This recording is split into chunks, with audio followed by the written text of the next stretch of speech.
reasons why sometimes We I just turn are it. back with another episode of MITA Unshakable Cannabis Legalization News. Demitri Downing here with co-host Tom, you can find me on CannabisIndustryLawyer.com or here on Cannabis Legalization News on YouTube or wherever you get your podcasts. And we've got another wonderful segment. We're going to talk a lot more about tech and security and then also application because we've got a couple of guests here. Why don't you guys introduce yourself?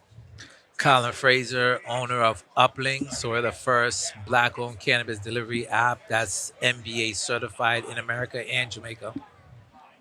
Right on. Nice to meet you, man. I'm Munir Hawk. I'm the VP at Curate.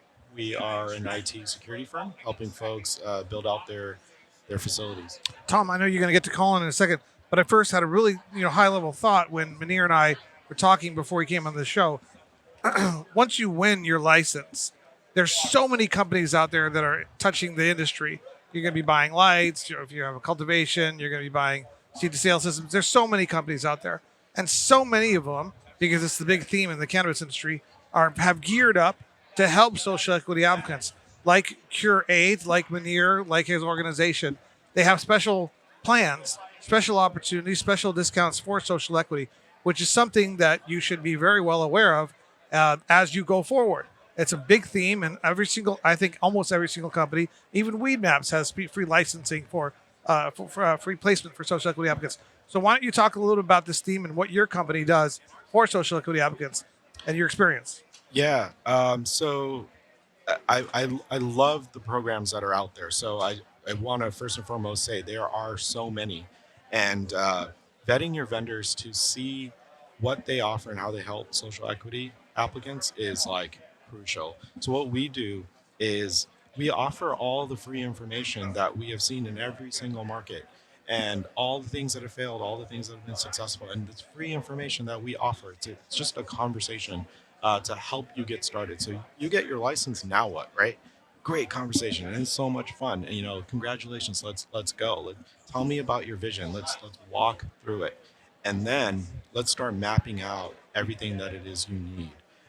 And because of our kind of tenure in the space, there are a lot of friends that we can introduce you to that would also help that have social equity pricing. But first and foremost, we do offer special social equity pricing. We walk you through it and help you get started and be successful. How many states and countries have you worked in? So we do the U.S. and Canada. We built the first 5 facilities in Canada when they went federally legal. And now it's up to 250 facilities or so. But there are expertise and knowledge that we bring from a federal market to what we've seen work up there that we share over here. And this is such a unique thing because as people are exploring the industry, whether it's Weed Maps or Curate or Zone Properties or any of these companies out there, Wild Hemp, there's a few over here, every single one of them is going to have somebody within their organization who's been working with social equity applicants and their challenges in other jurisdictions and the regulations. And they're more than willing to help. So if a company out there doesn't have some sort of like social equity thing in its cannabis website, probably doesn't understand the theme of the industry. That and like Last Prisoner Project type, expungement type stuff are the two big like charitable themes I think of the industry. But yeah, so it's wonderful that you guys have that. And what advice do you have for people who are starting this application process? Research and having the conversations. And there's so many folks out there. The trade associations, like even you guys. Like there's so much you can offer, and I think having that conversation. And it's never too early to actually start talking about your vision after you get your license.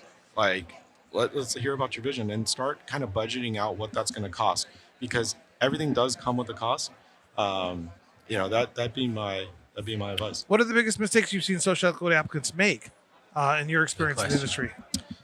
Not on a tech standpoint, coming in too late, like thinking about tech too late, because they're building out, they're going fast, they're moving fast, and they're like things as, okay, I forgot about POS, I didn't bring in the internet, I didn't run my low voltage cables. Now we have to start tearing down walls and rerunning cables, and to outfit the beautiful TVs that you want to greet your clients, things like that. It's a conversation we can have up front and prevent costly mistakes like that from happening. Colin, you had a comment on that as well, because you got firsthand experience operating. So, what do you think some of the mistakes that first-time entrepreneurs, social equity entrepreneurs, fall victim to? I think it's information, right? Especially state and locally. That's one of the biggest things because you don't want to get fined or spend a night in jail just because you don't know what the recommendations are and everything like that. So if you're not, knowledgeable on just what you can do statewide, what you can do locally, you'll have to come back to the drawing board and say, we'll have to fix this after the fact, like you said, where, you didn't do your due diligence on the research by connecting with a Cure Aid or connecting with the Maryland Equality Collective. So He touched on a really good point too. So compliance, Definitely. huge topic. So going with a firm, whether it's someone like Curate or a security firm that understands the state regulation, to making sure that when you build out, you hit all those bullet points, and so you can pass that inspection, because that's going to cause a costly delay. Because at that point, you are probably paying for a staff, and just delaying your open is not a good thing, not a good way to start up. And Colin, you're applying. You're an applicant yourself. Correct. So I qualify for social equity here, and we're gonna go for right now. We're an ancillary business. We're a delivery company here in Maryland, so we're the only delivery service here in Maryland. And then also we're gonna apply for it's called a dispensary micro, which is like storefront delivery. So it allows us to have a warehouse and we can run distribution from out there. So I think that's critical to have, especially for a minority. Applicant. Not only that, but then being MBE certified, right? Minority Business Certified. Where what's happening is that Maryland is actually putting in contracts in EMA, right, which is the local Maryland contract system for cannabis related things, right? We got ahead of the game. This process takes 5 months to get, right? So anybody who's coming in, we're 3 to 5 months ahead of getting this application that certifies us. So Maryland is going to require for big contractors that big companies need to work with at least 20% of MBE applicants to be able to get that bigger contract. And so that doesn't leave the cannabis market out. So I think you need to get educated on that, even though if you're a cannabis business, get your minority business enterprise certification to start the process now. Why did you choose micro? And is there a limit on the number of applications you can put in as a social equity applicant? And how are they going to gauge that? How's that going to work? So 2 licenses you could be on. So you could get 2 standard or 1 standard and 1 micro you can do. So those are what you can do. And what was the other question? So it's like, and why did you choose that one? But quickly, before we get into why you chose that one, are you going to put like 2 balls into that process? Of course. Is that what you're doing? You're going to put both balls in there. Both your balls. All the balls in there. Do we know that there's only Sometimes. 2 balls that you have? 'Cause, like, He only has 2 balls. Only 2 balls I want to put in. but then We could have more they're going balls to give in the away. court. They're going to. So- How many micro dispensary delivery? Is it 10, right? Yeah, coming up for this round. So can you put in 10 balls? No. And then if you just win No. 2, then you're done. No man has more than 2 balls. But depending on how the rules of the lottery shake out. And so, like in Illinois, the first round, Jokes. they were giving away 75 licenses. So an LLC could apply 75 times. So this was based upon person. that's So I the- like that. Yeah. So it's going to be by person. That's not why by he gets paid license. to do things. Right. Okay. We Right. read all the rules Yes. and we follow every single one of them. You have to. You're the ones who No, left the gaps. but you come up with those imaginative strategies and stuff. It's the creativity they Yeah, pay for. I like it. I like Right. it. Sorry, but go ahead. Back to your two. Yeah, two balls. and then you want me, and then let me bring up. You want me to go through the No, why you chose application that? thing? Why you chose Oh, that one? because you're just thinking about it financially wise, right? The delivery license was the cheapest one out of it, right? Yeah. But like I had mentioned before, everybody's not going to get a license, right? Everybody wants to be a dispensary. You could go for the low hanging fruit, right? Right. With our delivery, we're going to touch every single thing, right? So like you could apply for a laboratory. For a laboratory, that touches everything, right? But we went for the delivery because we don't have to deal with the customers per se coming in and out or whatever. It's just a brick and mortar. And then we can have deliveries come in and out in a secluded place and we can move it like that. So It's business to consumer, right? So you're kind of Correct. like an Amazon fulfillment there center. you go. There you go. Jeff Interesting. Bezos could do it. Colin Right. Fraser would do it. Yeah. All right. Well, I think it's gonna. I bet it's going to be very competitive because that sounds so lucrative. Why would you want to spend all that money on custom millwork, for example, or your Bud display tenders, cases I don't and have your to bud pay tenders, for. and or all that security protocol? I'm sure you're still going to have the security system, Definitely. but it's not going to be Have to. near as nuts because you don't have customers coming in. You don't need an Exactly. ATM partner. There's a lot of things you don't need. So because of that, I think you're going to see a lot of people apply for this license because they all see the opportunity. And how many of those licenses are out there already in the existing market? So there's 4 type of delivery. So there is none specifically for that. Okay. There are 4 This type is a of new licensing class. correct. There are 4 different delivery licenses. So a laboratory could deliver, armed security can deliver, delivery service, which is myself, and another type of security delivery. So there are 4 on the board right now. I own one of them, and that's it. So, like Tom said, there is going to be competition, but a lot of people have their mindset: I want a dispensary, I want to grow, Yep. I want to. I'm doing edibles, right? Because if you look at it, you look at what the illegal market was doing before, and they're like, man, I want to turn this legal. There has been a few illegal deliveries, but not as much as like growers and people turning cannabis into tinctures and whatnot. So I have a question that's not related necessarily to what you're talking about, but it's a very important theme for me. Someone asked it. What are the civil and criminal sanctions for not participating in the new tax and regulated market in Maryland that are left in place? Will people go to jail for illegal dispensaries? So you'll get fined. So like that, and that's a good question, right? So It's just a policy theme. Sorry. right. So this is a good question because it came up as what likes happens to all those those mom and pop shops and vape shops that go on, right? So there's a different sector that's going to deal with it. I think it was the like ATCC that stands for the cannabis that's going to control that market there. So they will come in and like raid your shop and be like, look, you're not licensed to have this stuff on there, right?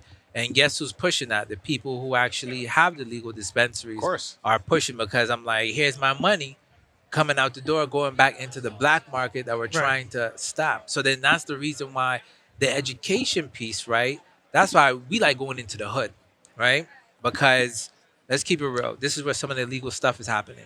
And we want to educate those people. You don't have to waste time being locked up if you could do it the right way. So hiring companies like Cure 8 to say, okay, at least I'm in the hood, but at least the information is there. Because they're not going to be at the MCA meetings. They're not going to be at the bigger board meetings. They might not be on the Zoom calls. So we're going to them. We're going to the parks. We're holding events and stuff like that. Going into the hood and letting them know you have an opportunity too, but let's do it the right way. But will people still go to jail? Eventually, yeah, they will. So they're finding you. Right. And then if you still have, I think, like the 3rd offense, then they'll lock you up. Yeah, and that's not a good defense to say, Your Honor, I couldn't do it the right way because the regulations were too complicated. Well, you might say, Your Honor, I couldn't do it the right way because there weren't enough licenses out there. Well, I don't have a license to sell liquor. Like I'm not allowed to just But you start sell selling liquor. beer. It's So like then, that. it's the same thing. It's Right, like they don't have a license to do it. They are because like in Illinois, if you're selling it, you don't have a license. No, it's a felony. Right. So at least that they've created something where it's like, don't do that. No, we said don't do that. Come on, bro. We said don't do that. And so they New give York you did that. Yeah. But it's a lot easier to get a liquor license, and that's one of the problems that I see in this industry that always drives me nuts. Sorry, I had a question that I forgot. That's the first time that's happened to me in 2 days, by the way, that I had a brain fart. Sorry about that. All right. Well, I haven't brain farted yet. I was going to ask Colin, why did you get into the industry? What do you love about it? Oh man, I was in the illegal market. So, been in the illegal market, kind of grew up in it. It was very lucrative for me. I ended up getting shot 8 times. Oh. And then incarcerated for it. Got shot in my face here, got shot in my arm, bullet came out, got shot twice in my abdomen, got shot in the back of the head, then got incarcerated. Came out of there, thank God. These are felony drug charges. Came out of it, then did prison ministry for 8 years, right? To just kind of educate the brothers, like you don't have to end up going this route just because it's lucrative, So for me, it was more so it changed into just being this money grab and living that type of life to now here are fellow brothers and sisters who are getting caught up in the system. And now there's a legacy market for them now. How do we educate them to be a to be good to society now, instead of having them look like the drug dealer on the corner, or I was selling dope to this person and they OD'd or whatever. Let's turn it into a legal market. Let's educate them, right? I was giving them food for thought with the word by saying, God is here to save you from your sins. Now we're here is Maryland is here so you can get this license so you can put food on your table for your kids. So that's the passion behind it for me as a returning citizen, helping those who are coming back behind the walls, educating them and getting them an opportunity to go forth and make it a legal business. Hey, our producer loves that one, by the way. That's what it's about. I mean, people have been locked up and forgotten about for decades. Shout out to Mary from the Last Prisoners Project, who we support at MITA very much. Yeah. And she's long. I remember what I was going to say. I was going to say, who would have ever thought that the drug war 2.0, that prohibition 2.0, was being financed and pushed by members of the cannabis industry? Who would have ever thought that would be the end result, where lobbyists and political pressure and money comes in to say, business. hey, yeah, but it's to me, it's just not okay. It really bothers me. Well, how many investors do you have that have lost 80% on their stock price? So if you're Cresco, for example, and you were worth $4 billion and now you're worth $1 billion, I can see their motivation in not wanting more competition, because their investors are pissed and they owe a lot of money to people. They owe like tens of millions of dollars to Uncle Sam. Right. Well, then they think cannabis is Amazon, and it's not. And so, like with Amazon, it's one of those companies where you're going to grow at all costs. It's going to cost money. You're going to lose money every year, but then eventually you'll be Amazon and you'll be able to dominate everything. I don't know if that's for weed. Well, I mean, here's a little bit of advice too. You can talk to your lawyer about this.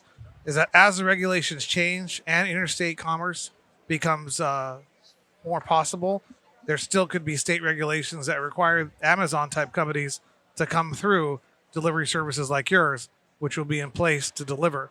So I hate to encourage protectionist policies.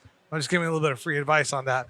And I've been advising manufacturing licenses to structure their businesses the same way, and distribution as well, because there will be those changes in state laws, because the consumer and the patient ultimately deserves what's best for them, which is access, competition, innovation, all those things. So anyways, but that's neither here nor there.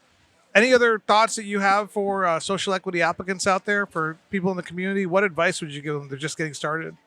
It's the same thing that I was talking about, is just ask the questions, sit down with folks that have worked in multiple markets that can offer the free advice to get you set up for success. Because the first thing that you're going to face is making sure you check all the compliance boxes, so you don't get fined, you're not delayed. So that's, getting educated and having those conversations. That's the best advice I can give. And that's the most important thing. And I'm glad we brought you on, because it's a big reminder of all those companies out there, hundreds of ancillary companies out there, and all of them have expertise, and all of them work with social equity applicants in other jurisdictions, and all of them are willing to share and lend themselves to help people along the path. 100%. There's before and after. Yeah, there's gonna be vendors that you use that it's like one and done, and they're awesome because they're needed. But there's also vendors that are gonna be there with you throughout the process. So who you get in bed with too, they're in it with you.